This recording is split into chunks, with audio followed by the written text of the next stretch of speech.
Okay, no? We now move on to proceed to another kind of manometer problem. So again, let me read the problem statement. So for problem number 3, for the differential manometer shown, what would be the new mercury deflection if the pressure at point A were to be increased by 40 kilopascal?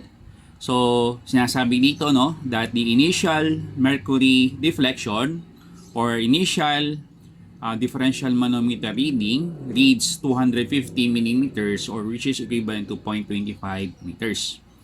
So, ito yung illustration natin, no? Without an increase in pressure. So, yung first configuration natin represent the very first scenario kung saan wala pa tayong increase in pressure. So, again, the very first step that we have to do is to create the necessary manometer equation.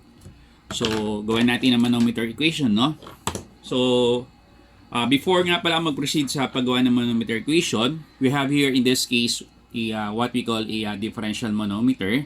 So, ano ba yung tinutukoy natin differential manometer? So, from the word differential manometer, so yung manometer na to is used to measure the difference in pressure. So, technically speaking, pag sinabi nating differential manometer, a differential manometer is actually a kind of manometer that is used to measure the pressure difference between two pressure vessels. So in this case, kung papansinin nyo, meron tayo dito ang dalawang pressure vessel which is A and then that of B. So in this case, with the use of the so-called differential manometer, we could specify or we could eventually be able to determine of which pressure vessel, si pressure vessel A ba o si pressure vessel B ba yung mas mataas yung corresponding pressure.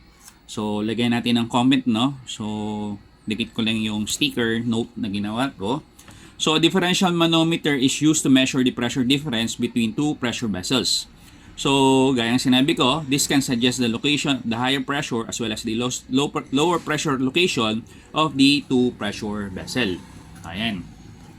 So, in this case, pwede na tayong gumawa ng ating manometer equation. So, lagay lang natin ng statement. So, from the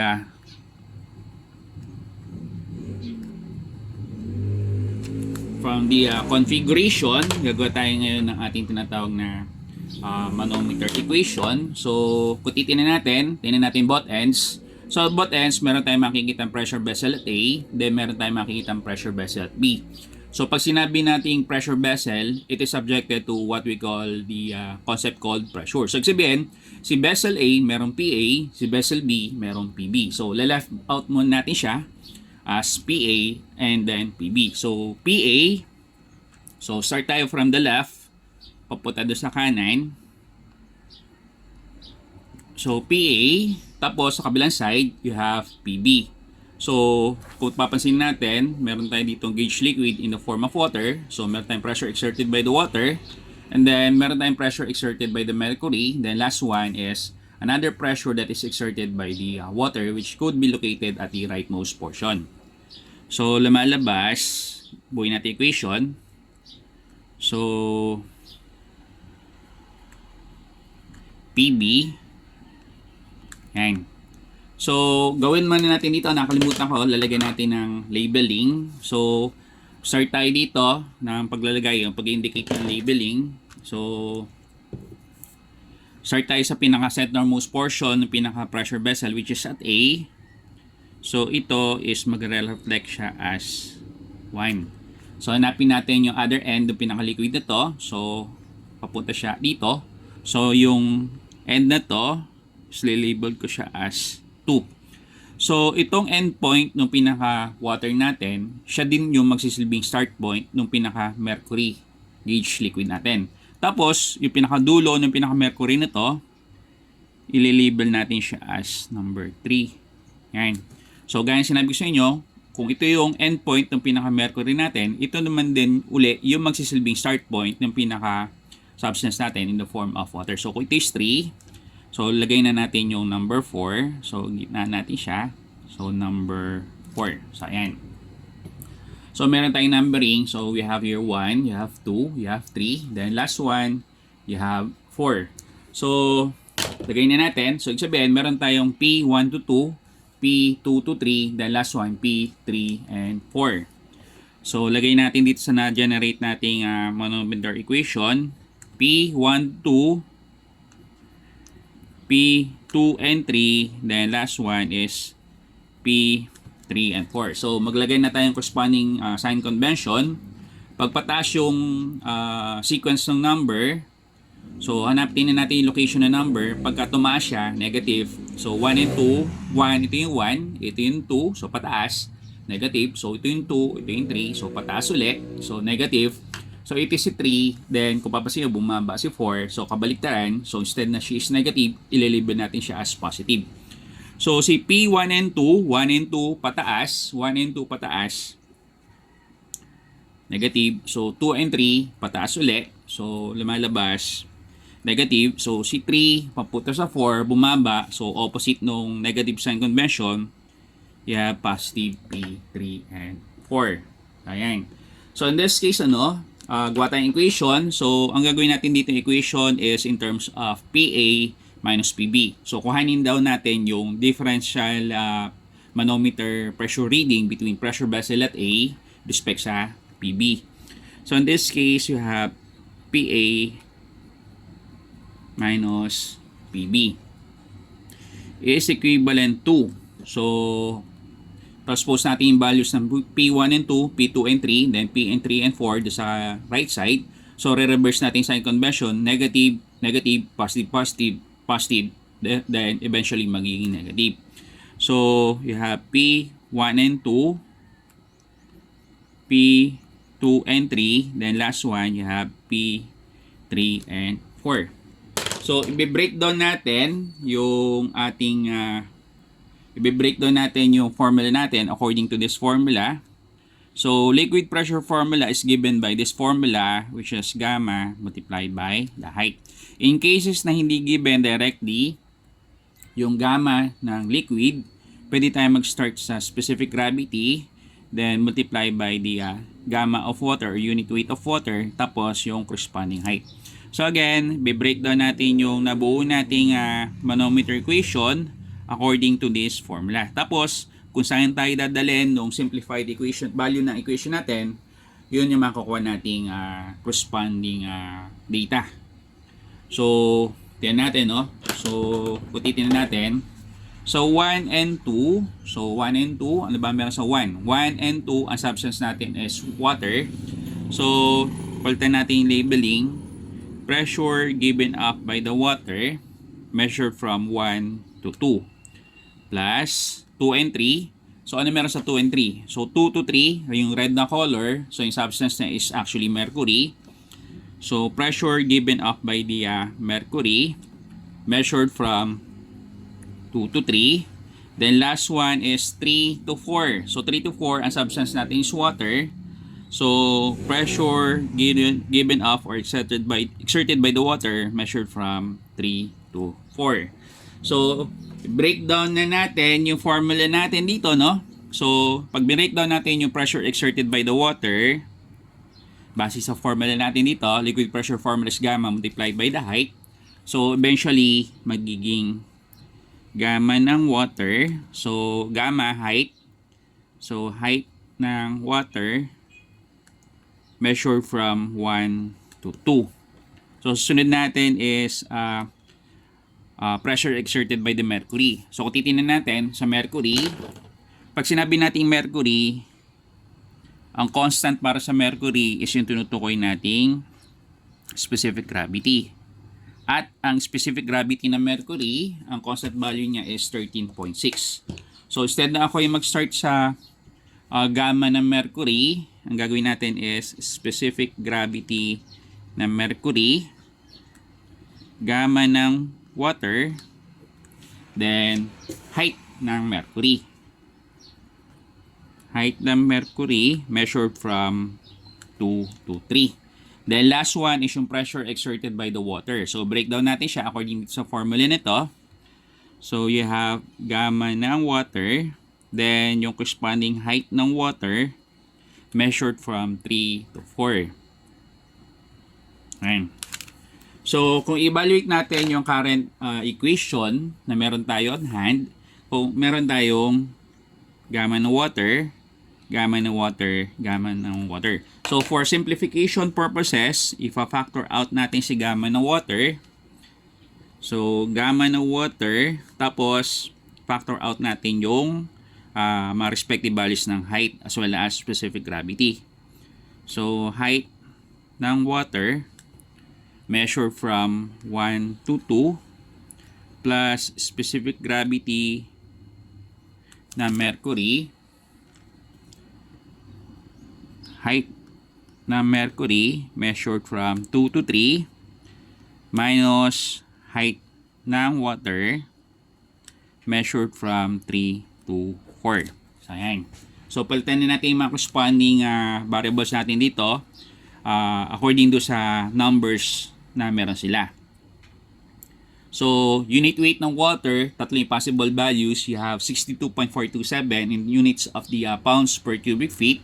Another one is 9.806 kilonewton per cubic meter. And then last one, ito yung bihirang gamitin, you have 1,000 kilogram per cubic meter.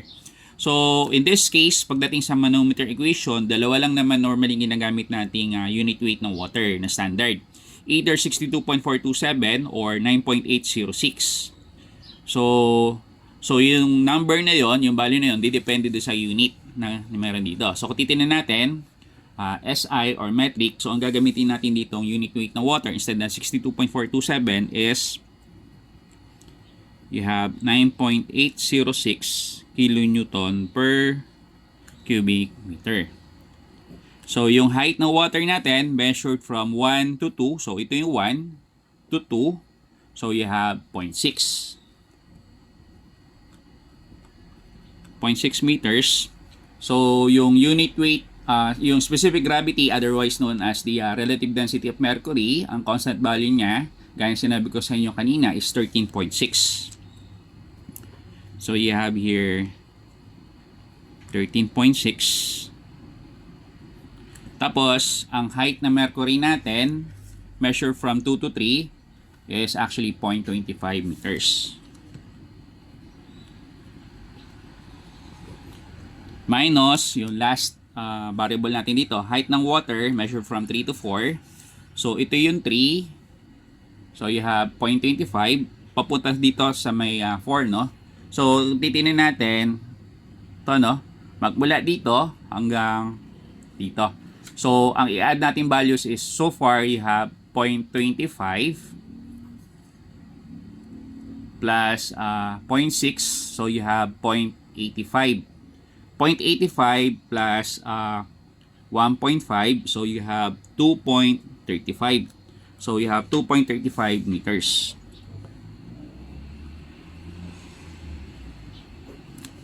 Ayan. So in this case, pag sinimplify natin yung mga corresponding values, so i-calculate natin. So unahin ko muna yung value sa loob. You have 0.6 plus 13.6 times 0.25 minus 2.35. So, yung value natin from the inside, you have 1.65 meters. So, lalabas, you have 9.806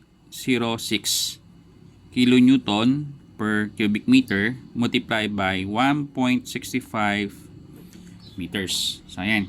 So, 1.65 times 9.806. Yung pressure reading between PA minus PB, which is ito, no, is equivalent to 16.1799. So, you have here PA minus PB is equivalent to 16.1799 in units of the kilonewton per square meter.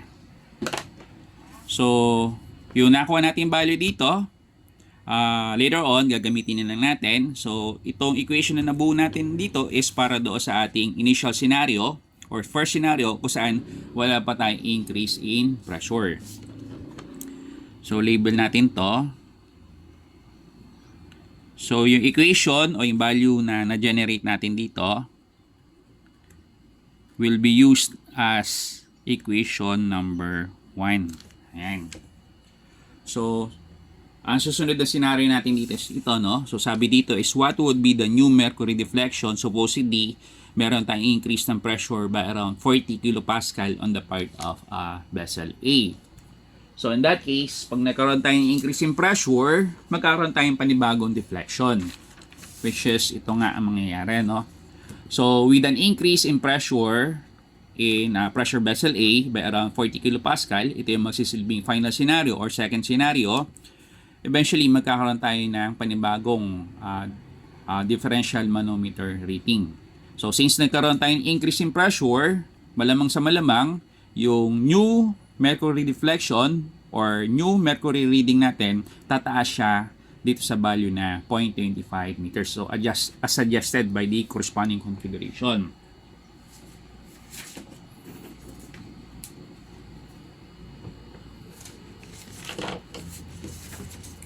So, i-point out ko lang din, ano? So, gusto ko yung point out din dito is ganito. Meron tayong observation. So, post ko na lang yung comment natin dito. So, dito, no?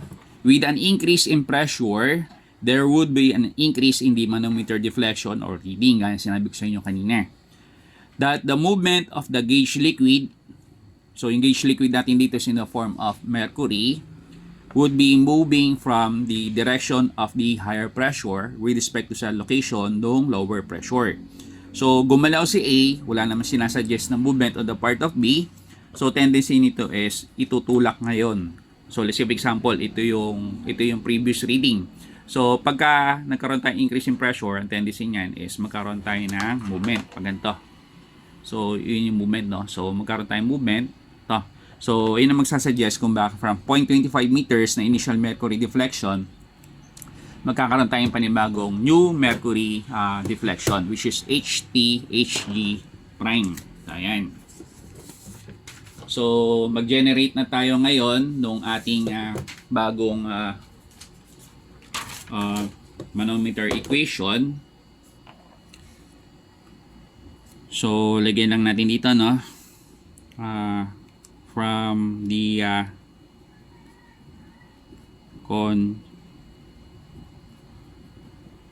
configuration.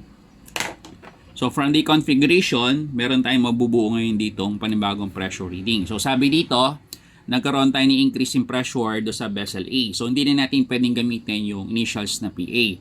So, since meron tayong increase in pressure by around 40 kilopascal on the part of pressure vessel PA, ang gagamitin natin ngayon ditong initials is actually have PA prime. Yan. So, PA prime. Then, wala namang statement na meron tayong changes dito sa pressure PB on the part of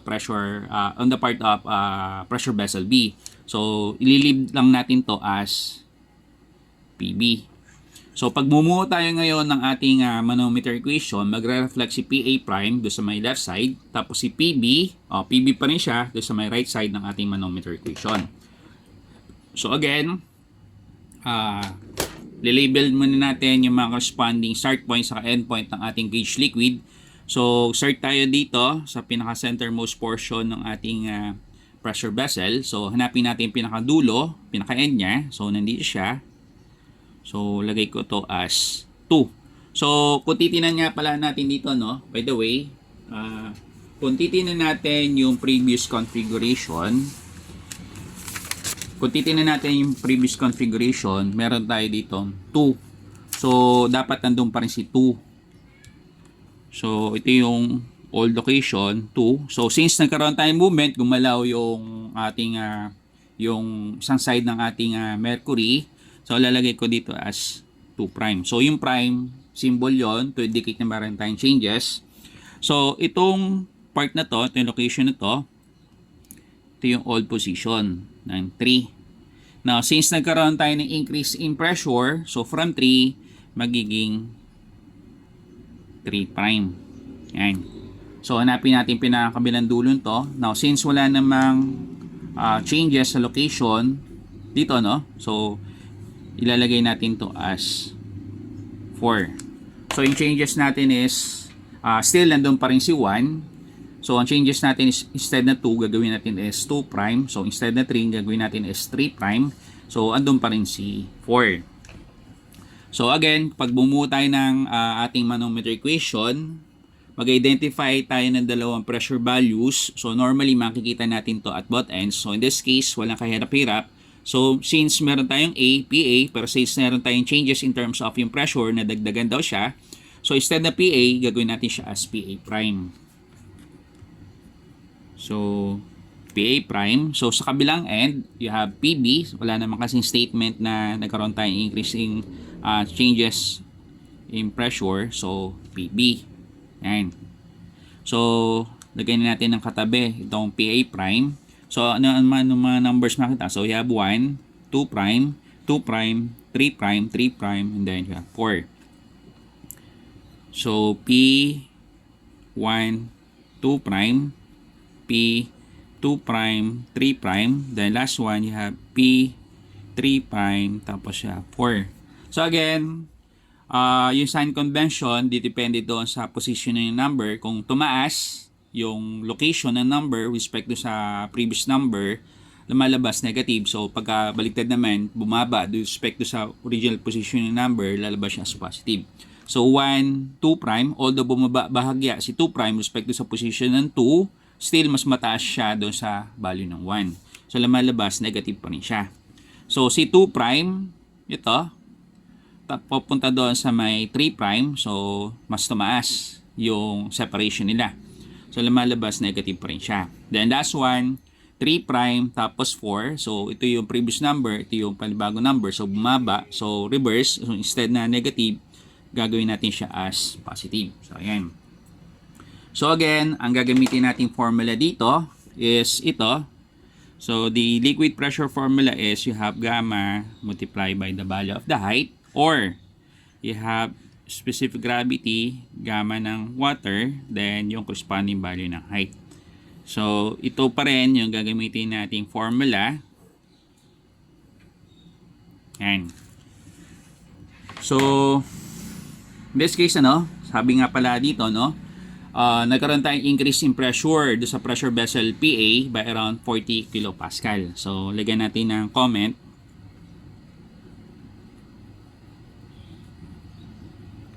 Where PA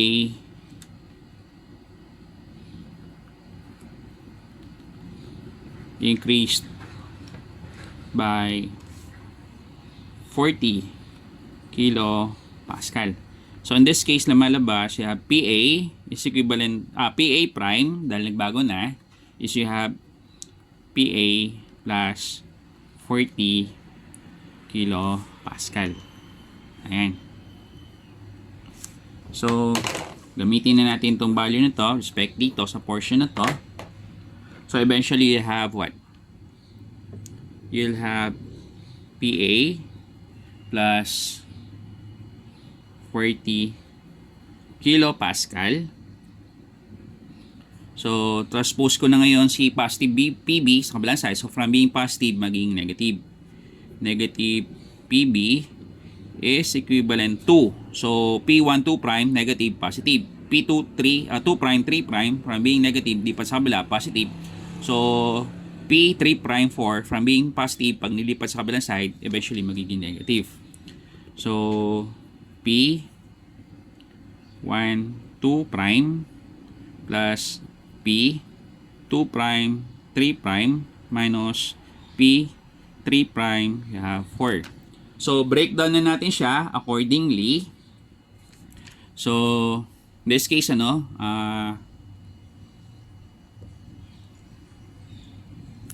have what?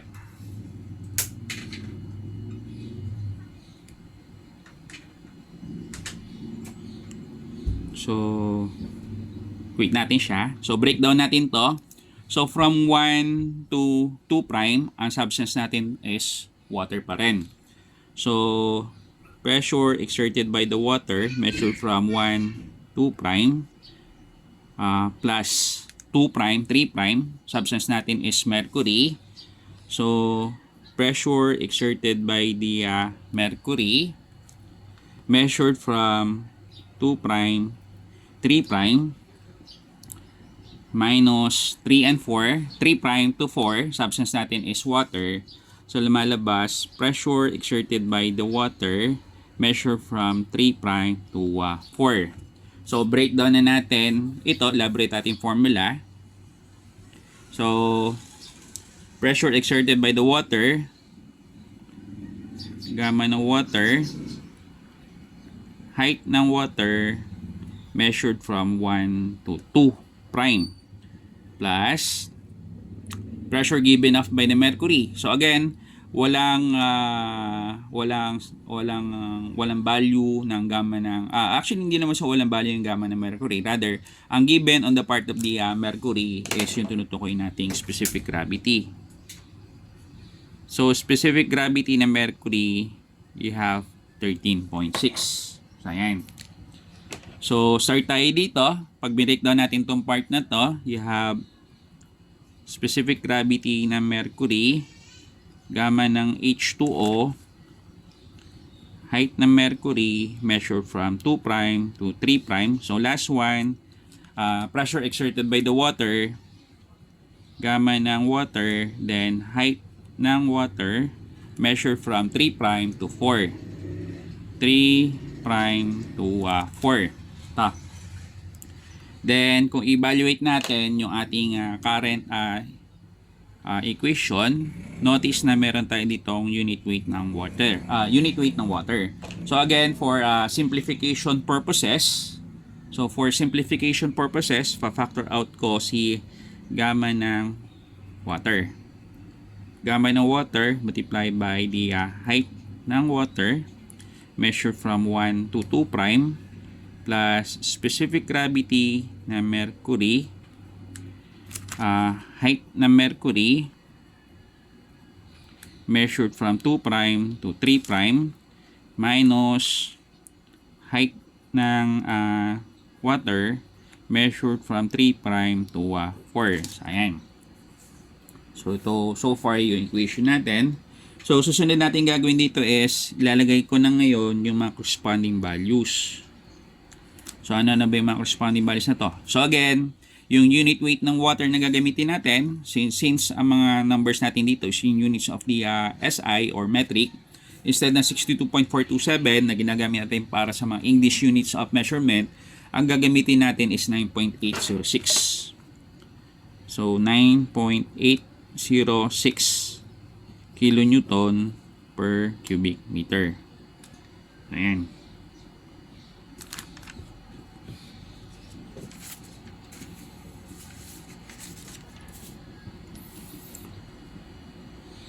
So, yung height ng water natin dito, taken from 1 to 2 prime. So, tingnan natin yung configuration. So, ito, magmula dito, papunta dito sa may location ng 2 prime. So, kung titingnan nga pala natin dito, no, since nagkaroon tayo ng increase in pressure, gagalaw to. So, kung ito man yung pinaka liquid natin o yung pinaka-gauge liquid natin sa mismo pinaka-manometer natin, pag nagkaroon tayong increase in pressure dito sa may left side, so magkaroon tayong movement, so gagalaw siya dito. So kung ano man yung movement dito sa may left side, yun din ang magiging corresponding movement niya or deflection doon sa may right side. So I mean say, ang point ko lamang is ito. So yung movement natin dito as well as yung movement natin dito is said to be the same. So in that case, pwede ako mag-affix ng letter. So let's say for example, ito is X. Ito is X. Kasi pares lang naman siya eh, di ba? So kung ito is X, ito is also X. Yan. So kung titingnan natin ngayon, base dito, no? So yung 0.6, originally, magmula dito hanggang dito. So okay na, kailangan natin measurement is from dito up to this point. So 0.6 less yung X. So you have 0.6 meters minus X. So you have 0.6 meters minus X. So okay na tayo dito sa height ng water measure from 1 to 2 prime. So sundin natin itong part na to. So specific gravity and mercury, you have 13.6. Yan. So, 13.6. Then, sundan natin tong height na mercury. Measure from 2' to 3'. So, kung titignan natin, no? So, ito si 2', papunta dito kay 3'. So, kung titignan natin, magmula dito hanggang dito. So, ano yan? So, you have x plus 0.25 plus x, or x plus x, you have 2x plus 0.25. So, 2x plus 0.25 meters. Ayan. So, okay na tong part natin dito. So, sundin natin ito. So, lumalabas minus height ng water measure from 3' to 4. So, ito si 3' towards that of 4. So, titignan natin. So far you have 1.5 plus 0.6. So, ito hanggang dito, you have 2.1. So, magmula dito hanggang dito pa lang siya. So, magmula dito hanggang dito, you have 2.1. So, 2.1 plus 0.25, you have 2.35. Hanggang dito na siya.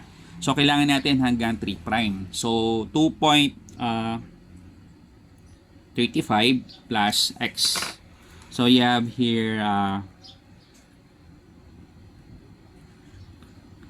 2.35 meters plus x. So, ito na ngayon yung mabubuo nating ito yung resulting manometer equation natin. So, simplify natin yung ating manometer equation, most especially itong nandito sa loob ng ating bracket or parenthesis. So, you have 9.806 kilonewton per cubic meter. So, tanggalin natin tong bracket natin dito, no? So, you have 0.6 meters minus x. So, 13.6 multiplied by 2x. So, 13.6 multiplied by 2x or 2, you have 27.2. So, positive 27.2 of x. So, 13.6 positive plus multiplied by positive 0.25. So, 13.6 multiplied by 0.25. So, you have 3.4. So, positive 3.4.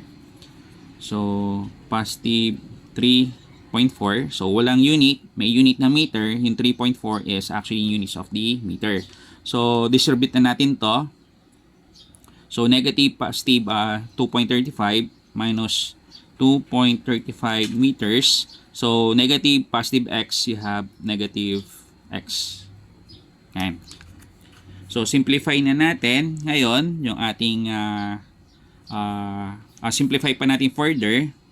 So, you have 9.806 kilonewton per cubic meter.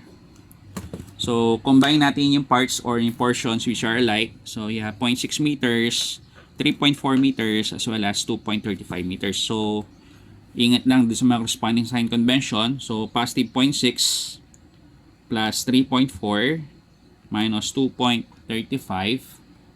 So, eventually, meron tayong 1.65. So, 1.65 daw. 1.65 meters. So, 1.65 meters. Yan. So, sunod natin dito is yung portions ng negative x, positive 27.x, then last one is negative x. So, negative x minus x, you have negative 2x. So, lumalabas negative 2. So, negative 2 plus 27.2. So, lumalabas is you have 25.2. So, 25.2 of x.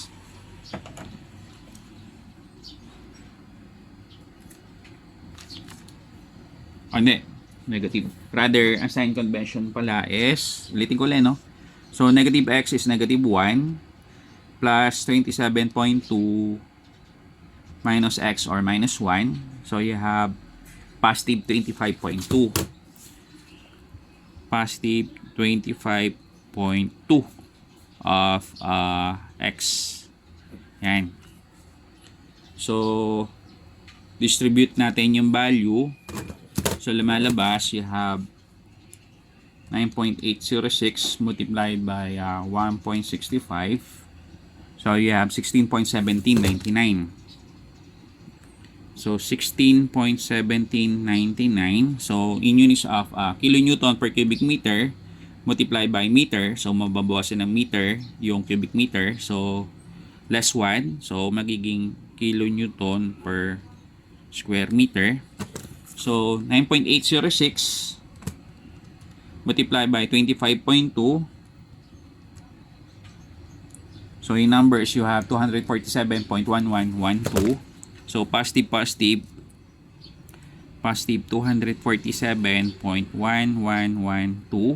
So, retain natin unit which is kilonewton per cubic meter.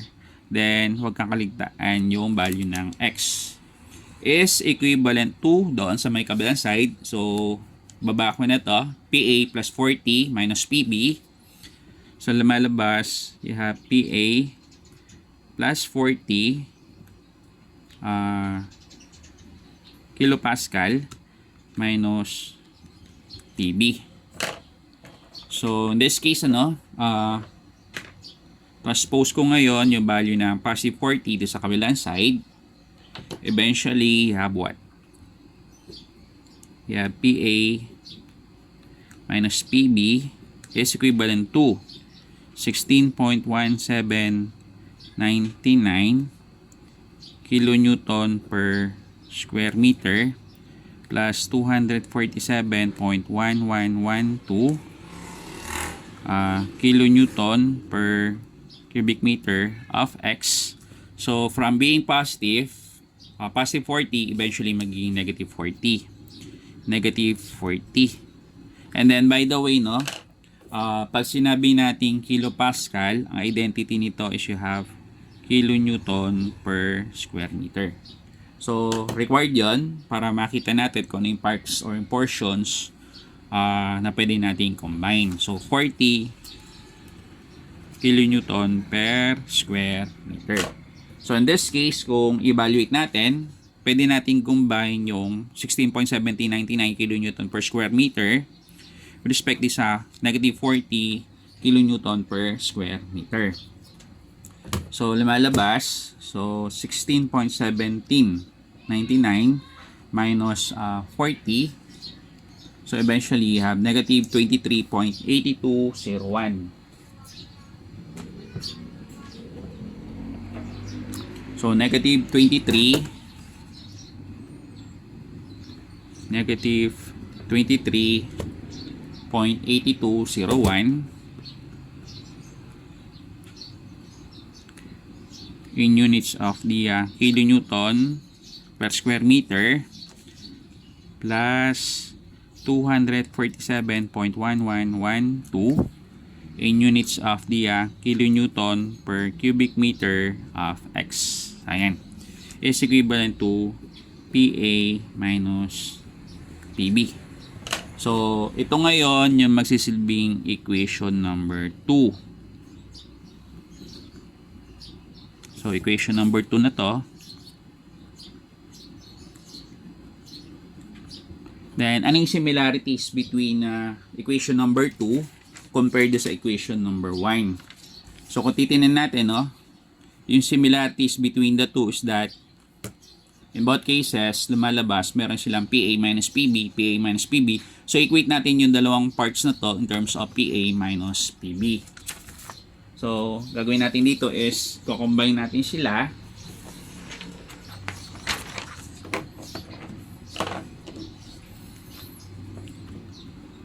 So, equate in terms of PA minus PB or combine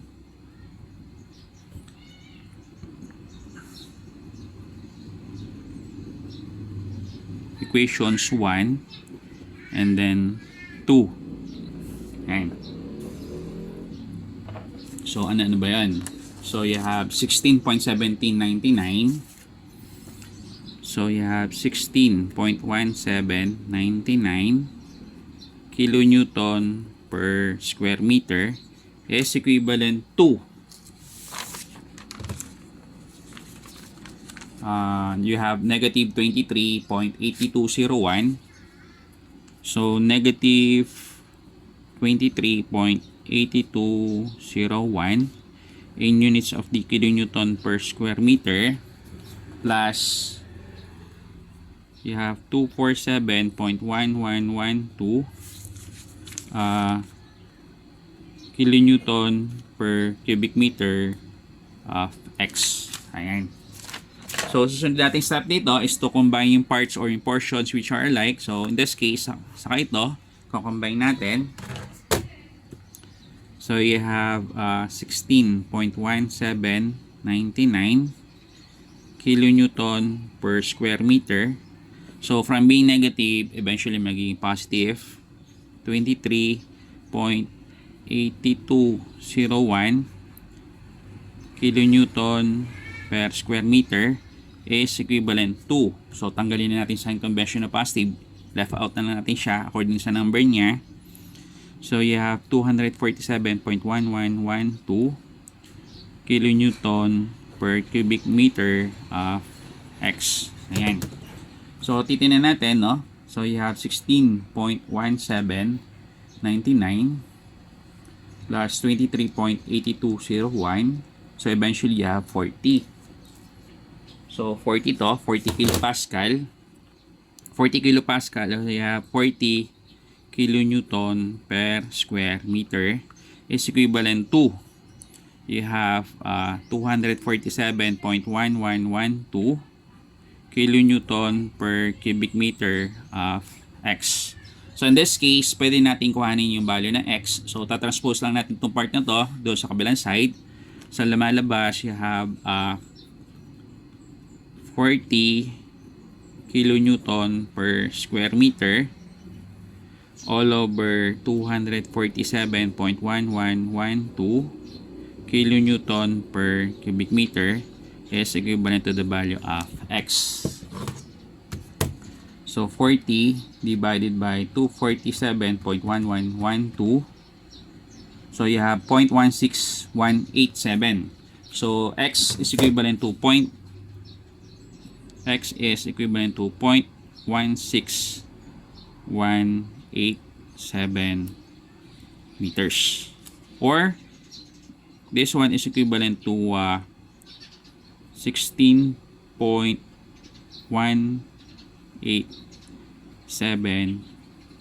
millimeter. So yan, no, times 1,000, kasi for every 1 meter you have 1,000 millimeter.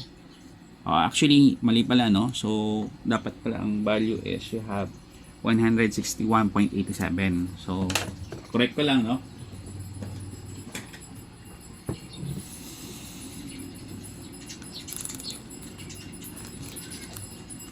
So lagay natin conversion para hindi malito. So for every 1,000 millimeter you have 1 meter.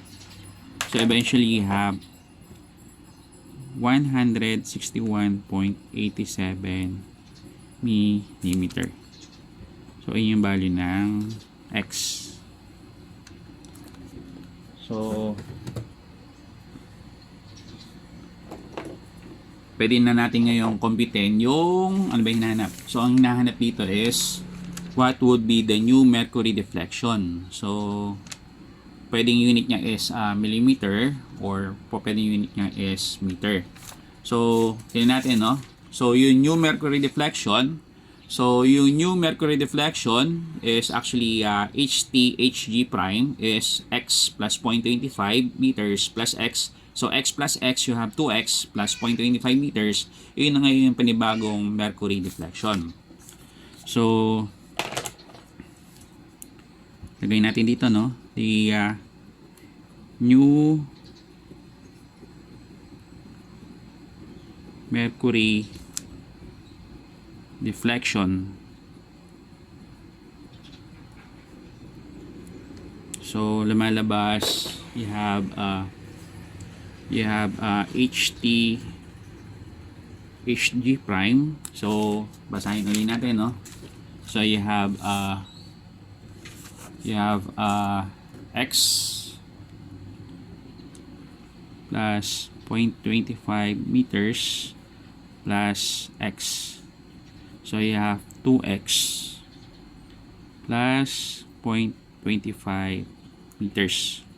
So 2 multiplied by 0.16187 meters plus 0.25 meters. So 2 multiplied by 0.16187 plus 0.25. So you have 0.57374. So sulit ko na, no? New mercury deflection HG prime, you have 0.57374. So you have 0.57374 meters, which is also equivalent to 573.74 millimeters. So ayan. So supposedly magkakaroon tayo ng increase in pressure on the part of pressure vessel, which is PA. So from 250 millimeter, magiging mercury manometer deflection natin is actually equivalent to 573.74 millimeter. Ayan.